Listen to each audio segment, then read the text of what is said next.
नमस्कार दोस्तों, मैं हूं अर्पित और एक बार फिर से आपका स्वागत है।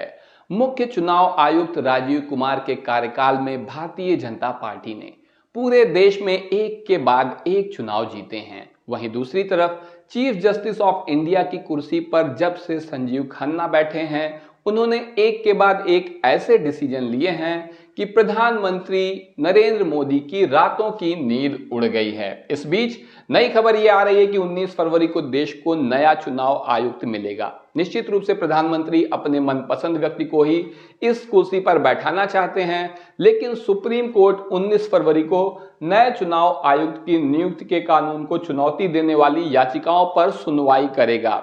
यानी अब प्रश्न चिन्ह है। बहुत से लोग कह रहे हैं कि देर हो गई है, 19 तारीख को नया चुनाव आयुक्त मिल जाएगा, तब याचिका पर सुनवाई करने का क्या लाभ। लेकिन संजीव खन्ना ने स्पष्ट कर दिया है कि मामला वो नहीं है जो आप समझ रहे हैं। सुप्रीम कोर्ट का डिसीजन ही अंतिम डिसीजन होगा, ये बताएंगे हम आपको। साथ ही साथ एक और सवाल है कि क्या राजीव कुमार को जेल होगी जो 18 फरवरी को रिटायर होने वाले हैं, क्योंकि इन्हें सुप्रीम कोर्ट से और हाई कोर्ट से एक नहीं, दो नहीं, बल्कि तीन नोटिस मिल चुके हैं। आप देख सकते हैं, चुनाव बाद ईवीएम के सत्यापन की मांग पर सुप्रीम कोर्ट का निर्वाचन आयोग को नोटिस मिला हुआ है। यानी जिस ईवीएम से चुनाव हुआ है वो वेरीफाइड है या नहीं, वो सही है या नहीं, इसे लेकर नोटिस मिला है।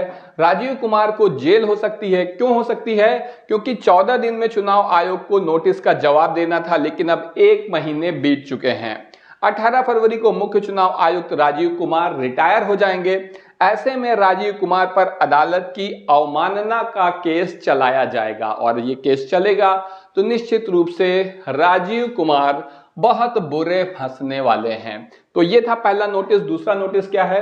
पोलिंग बूथ पर वोटरों की संख्या क्यों बढ़ाई गई है, इस पर भी सुप्रीम कोर्ट ने चुनाव आयोग से जवाब मांगा है। और ये मामला क्या है? ये मामला है महाराष्ट्र और झारखंड में जो चुनाव हुए थे दिसंबर में, यहां पर वोटरों की संख्या पोलिंग बूथ पर बढ़ा दी थी, जिसे लेकर उस वक्त भी खासा बवाल हुआ था। दिसंबर से अब फरवरी बीत गया है, लेकिन चुनाव आयुक्त ने कोई जवाब नहीं दिया है। और तीसरा मामला और भी विकट है। महाराष्ट्र चुनाव में शाम 6 बजे के बाद 76 लाख वोट पड़े। आपको पता होगा 6 बजे तक वोटिंग होती है, 6 बजे के बाद 76 लाख वोट पड़े हैं। बॉम्बे हाई कोर्ट ने निर्वाचन आयोग को नोटिस भेजा है इस मामले में, विपक्ष की तरफ से काफी ज्यादा आवाज उठाए जाने के बाद। आपको बता दें कि ये जो 76 लाख वोट हैं, ये कुल वोटों का 12% है। सवाल यह भी है कि खाली 1 घंटे में 12% वोटिंग कैसे हो सकती है, लेकिन ऐसा हुआ है। और जब इस मामले में आरटीआई से याचिका दाखिल करके सवाल पूछा गया, आरटीआई से यह खुलासा हुआ कि चुनाव आयोग के पास महाराष्ट्र चुनाव में जारी पूर्व क्रमांकित पर्चियों का कोई रिकॉर्ड नहीं है। आपको बता दें कि नियम यह है कि जो लाइन लगी होती है तो 6 बजे के बाद उन लोगों को नहीं रोका जाएगा, ऐसा कोर्ट का आदेश है, बल्कि जो लोग लाइन में लगे हैं उन्हें वोट देने दिया जाएगा। लेकिन इसमें नियम यह है कि एक टोकन जारी किया जाता है, 6 बजे के बाद जो लोग वोट देते हैं उन्हें वो टोकन मिलता है। तो इस तरीके से अब जब ये रिकॉर्ड मांगा गया कि कितने लोगों ने वोट दिया है, चुनाव आयोग ने कहा आपको सूचित किया जाता है कि आपके द्वारा मांगी गई जानकारी आयोग में उपलब्ध नहीं है। यानी 12% लोगों ने जो वोट दिए हैं, कोई अता पता ही नहीं है, उनके बारे में कोई जानकारी उपलब्ध नहीं है। ऐसे में चुनाव आयोग की निष्पक्षता और देश में चुनाव की पारदर्शिता के ऊपर निश्चित रूप से बहुत गंभीर सवाल उठते हैं। और यही वजह है कि सुप्रीम कोर्ट अपनी साख को बचाने के लिए, देश में लोकतंत्र की साख को बचाने के लिए एक्शन में आ गया है। चुनाव बाद ईवीएम के सत्यापन की मांग पर सुप्रीम कोर्ट ने पहले ही नोटिस भेजा है, और इस मामले में संजीव खन्ना बहुत गंभीर हैं और एक्शन में आए हुए हैं। उन्होंने तो यहां तक कह दिया है कि ईवीएम का डेटा मिटाए नहीं। चुनाव आयोग को सुप्रीम कोर्ट का निर्देश, सुप्रीम कोर्ट ने यह निर्देश इसलिए मजबूर होकर दिया है क्योंकि चुनाव आयोग न केवल इस डेटा को मिटाता है, बल्कि बाद में अपनी सुविधा के हिसाब से अपलोड भी करता है। तो निर्देश यह है कि ना तो डेटा को मिटाएं, ना नया डेटा अपलोड करें चुनाव के बाद। सीजेआई संजीव खन्ना का चुनाव आयोग से सवाल भी है। सवाल सिंपल है, ईवीएम वेरिफिकेशन को लेकर सुप्रीम कोर्ट की गाइडलाइंस को क्यों फॉलो नहीं किया जा रहा है? कारण बताओ नोटिस। क्यों सुप्रीम कोर्ट की गाइडलाइन को नहीं फॉलो किया जा रहा है ईवीएम के वेरिफिकेशन के संबंध में? ऐसे में 18 फरवरी को राजीव कुमार रिटायर होने वाले हैं और क्या रिटायरमेंट की वजह से वो सुप्रीम कोर्ट के चाबुक से बच पाएंगे? 19 फरवरी को नया चुनाव आयुक्त मिल जाएगा।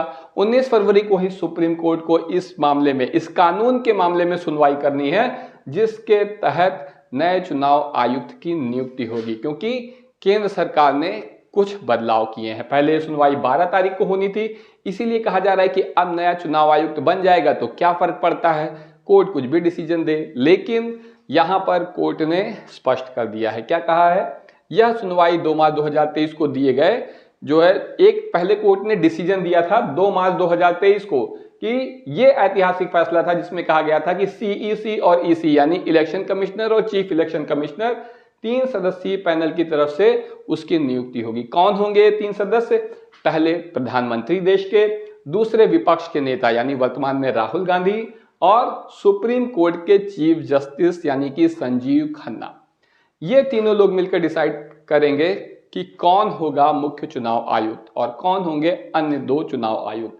और 5 सदस्यीय बेंच ने जब फैसला सुनाया था 2023 में, तब संजीव खन्ना भी इस कमीशन में शामिल थे। 5 में से 1 सदस्य वो भी थे। लेकिन 21 दिसंबर 2023 को सरकार ने नया विधेयक पारित किया, चीफ जस्टिस को पैनल से हटा दिया गया। यानी अब प्रधानमंत्री तो रहेंगे, नेता प्रतिपक्ष भी रहेंगे यानी राहुल गांधी भी रहेंगे, लेकिन चीफ जस्टिस को हटा दिया गया। उनकी जगह प्रधानमंत्री की तरफ से चुने गए एक केंद्रीय मंत्री को शामिल किया गया है। यानी समझ लीजिए चीफ जस्टिस को हटाकर गृह मंत्री अमित शाह जी को ले आए हैं। ऐसे में कितनी ईमानदारी से, इस पर भी सवाल उठाया जा रहा है। इसके अलावा संजीव खन्ना ने इस पूरे मामले से खुद को अलग किया है, दूसरी बेंच को यह दे दिया है कि इस पर वो सुनवाई करें। और 12 फरवरी को पहले सुनवाई होनी थी, लेकिन अब 19 फरवरी को होगी। और लोग कह रहे हैं कि जब नया चुनाव आयुक्त मिल ही जाएगा तो इसका क्या फायदा इस सुनवाई का। लेकिन सुप्रीम कोर्ट ने स्पष्ट कर दिया है, क्या कहा है? हम मामले की सुनवाई 19 फरवरी को तय कर रहे हैं। अगर इस बीच कुछ भी होता है तो उसके परिणाम सामने आएंगे। यानी अगर सरकार उस चुनाव से, उस कानून से चुनाव तय कर लेती है और नए व्यक्ति की नियुक्ति कर देती है इस पद पर, तब भी अगर हमारा डिसीजन इससे अलग होता है, अगर हम इसको पलट देते हैं कानून को, तो नियुक्ति रद्द मानी जाएगी। यानी अगर अपनी मनमर्जी से प्रधानमंत्री किसी को बना भी लेते हैं, अमित शाह और खुद मिलकर चीफ जस्टिस ऑफ इंडिया को पैनल से हटाकर, तो उसकी नियुक्ति रद्द मानी जाएगी। ऐसे में राहुल गांधी ने पहले ही इस मीटिंग में जाने से मना कर दिया है कि मैं खाली वहां रबर स्टैंप बनकर नहीं जाऊंगा। और सवाल ये उठता है कि क्या प्रधानमंत्री नरेंद्र मोदी अब अपनी मनमर्जी के व्यक्ति को इस पद पर बैठा पाएंगे या नहीं, और क्या राजीव कुमार रिटायरमेंट से पहले ही जेल जाएंगे या उसके बाद जाएंगे? इस पूरे मामले में आपका क्या कहना है, कमेंट करके जरूर बताएं। वीडियो को लाइक करें, चैनल को सब्सक्राइब करें और अपने दोस्तों के साथ शेयर करना ना भूलें। अभी के लिए बस इतना ही, धन्यवाद।